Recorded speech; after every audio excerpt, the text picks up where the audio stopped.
Across central Alabama, Birmingham climbed to 79 degrees, much warmer than we should be for this time of year, and the sun just set and we've already dropped to 71 degrees and will be mainly dry overnight and the start of the day tomorrow. But if you're headed out to any of the high school football games, some of the playoff games got moved from Friday and they're tonight, so you might want to grab a light jacket on your way out the door this evening. We'll start out with temperatures in the low 60s at kickoff, and by 9 o'clock we're back in the upper 50s and after the game too. Now tomorrow is the first warning impact day, and that just means there's a higher chance of weather will impact your normal routine, in this case in the form of thunderstorms that could impact some of the playoff games on Friday, which is why some were moved to Thursday in the first place. So if you are headed out Friday evening, whether for a football game or just out and about, grab your poncho or rain jacket, umbrella. There could be a few thunderstorms in the mix. I don't think everybody will see rain Friday, but those who do, it could pack a punch. Storm Prediction Center has already outlined a level 1 of 5 for just about all of central Alabama as we move into Friday, but they also issued an outlook for Saturday too for most and all of central Alabama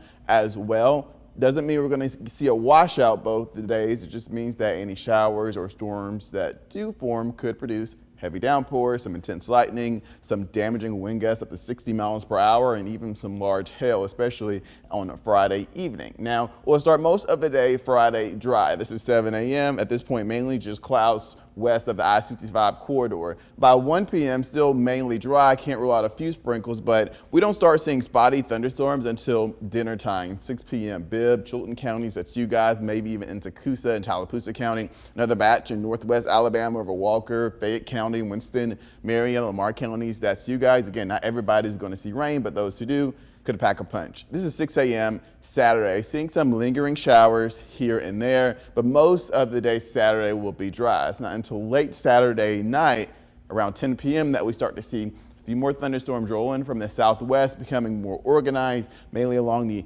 I-20, I-59 corridor by 1 a.m. overnight Sunday into Sunday morning, and then this should be on out of here by 7 a.m. right after the sun rises.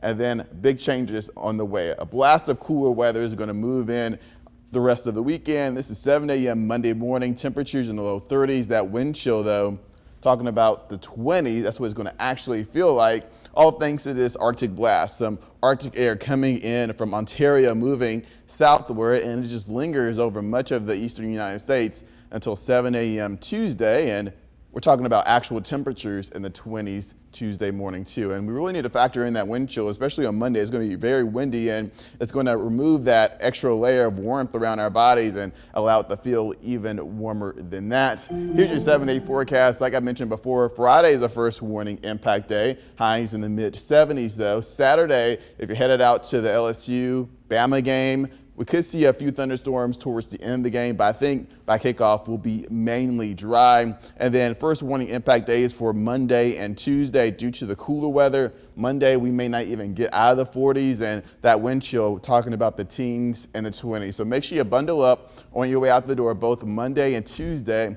And then we start a warming trend as we get into Wednesday and Thursday of next week.